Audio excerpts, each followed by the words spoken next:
नमस्कार बच्चों, एक बार फिर से उपस्थित हूँ आपके सामने स्वर संधि के चौथा और पांचवा भेद यानी यण संधि और अयादि संधि लेकर के।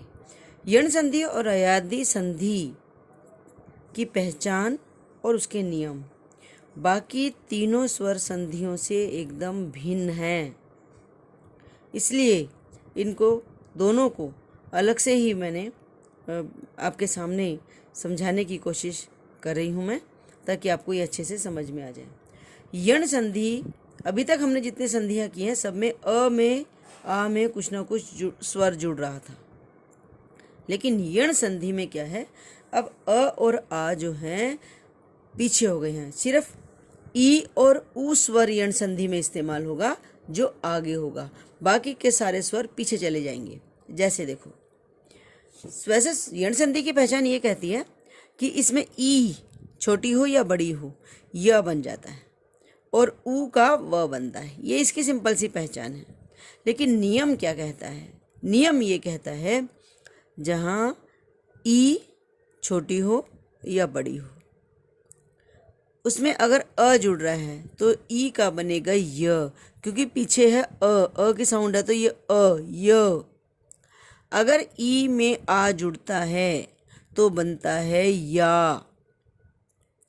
आ की जो साउंड है वो मात्रा बन करके आ रही है, बनेगा ई का ही य, लेकिन आ की साउंड है तो या बनेगा।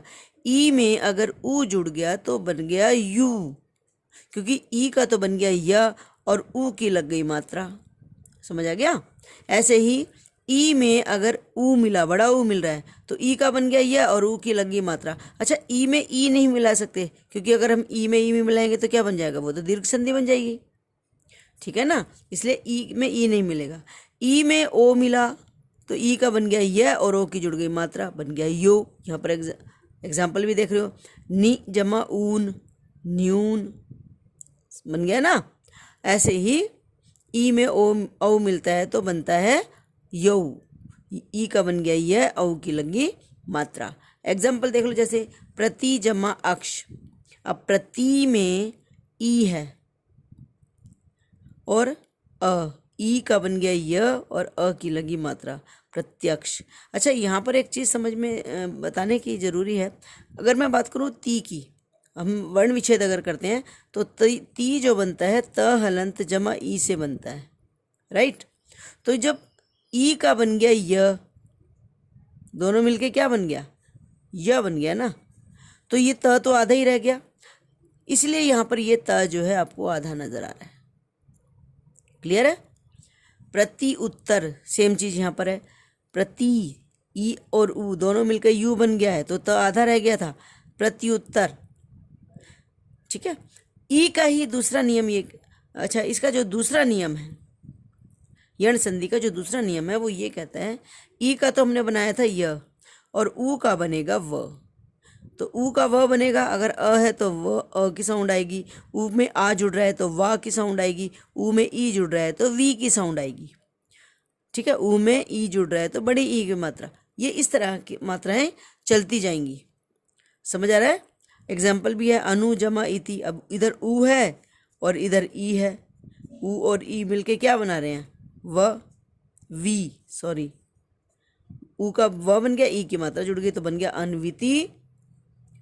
अच्छा, इसमें जो एक विशेष चीज जो देखने की होती है, ये विशेष नोट है कि जहां भी आपको किसी भी शब्द में य और व नजर आ जाए और उससे पहले का जो अक्षर है अगर वो आधा हो, आधे अक्षर का मतलब है उसमें स्वर ना हो, तो आप कह सकते हैं वहाँ यण संधि है, कह सकते हो आप, प्रत्यक्ष।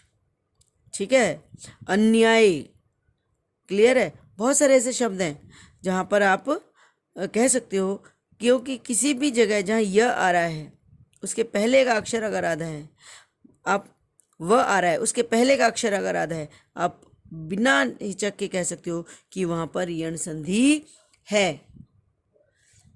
पांचवी और आखिरी संधि है अयादि संधि। अयादि संधि थोड़ा सा फर्क है, वहाँ हमने ई का य और ऊ का व किया था। अयादि संधि कहती है इसमें ए का बनता है अय, अयादि, इसके नाम में ही अय जुड़ा हुआ है, ए का बनता है अय। और अगर बड़ी ए में जुड़ जाए कुछ भी स्वर तो बन जाता है आए। ठीक है, ओ का बनेगा अव और औ का बनेगा आव। ये इसकी पहचान है। क्लियर।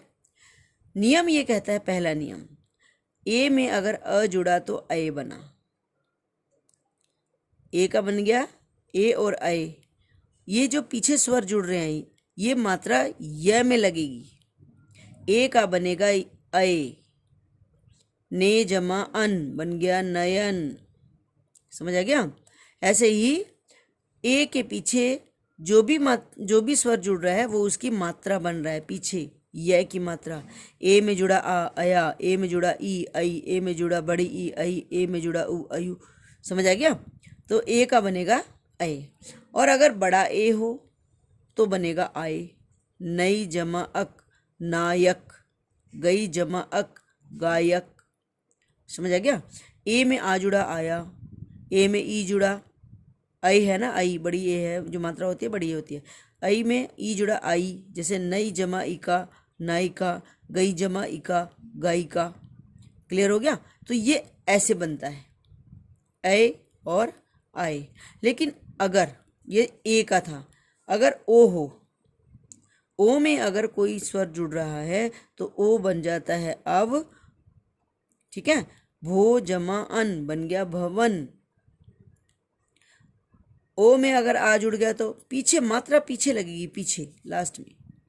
ओ में ई जुड़ गया अवी, पीछे जुड़ रही है मात्रा सारी। ऐसे ही अगर औ हो, औ में अगर अ जुड़ रहा है तो अब बनेगा आव। भौ जमा अन भावन, भौ जमा उक भावुक। औ आ वा, क्योंकि जो पीछे स्वर जुड़ रहा है वो पीछे मात्रा बन रहा है, परिवर्तन आगे वाले में हो रहा है। ओ का अव और औ का आव। तो इसकी पहचान ये कहती है, जहाँ भी आपको शब्द में या व दिखता है और उसके पहले वाला अक्षर पूरा है यानी स्वर के साथ है तो वहाँ पर अयादि संधि होती है। जैसे हमने कहा भावन, तो व से पहले भा पूरा है। भवन, व से पहले भ पूरा है। ठीक है। नायिका, यह से पहले ना पूरा है। नायक, यह से पहले ना पूरा है। नयन में यह से पहले यह न पूरा है। तो जहाँ पर आपको ऐसे दिखे कि यह और वह से पहले पूरे पूरे अक्षर हैं तो वहाँ पर अयादि संधि होती है। इन नियमों को याद कर लेना और नोट कर लेना और इसके अनुसार अपनी एक्सरसाइज, स्वर संधि की पूरी एक्सरसाइज अब आपने करनी है। अगली बार अगला topic. Till then, good day.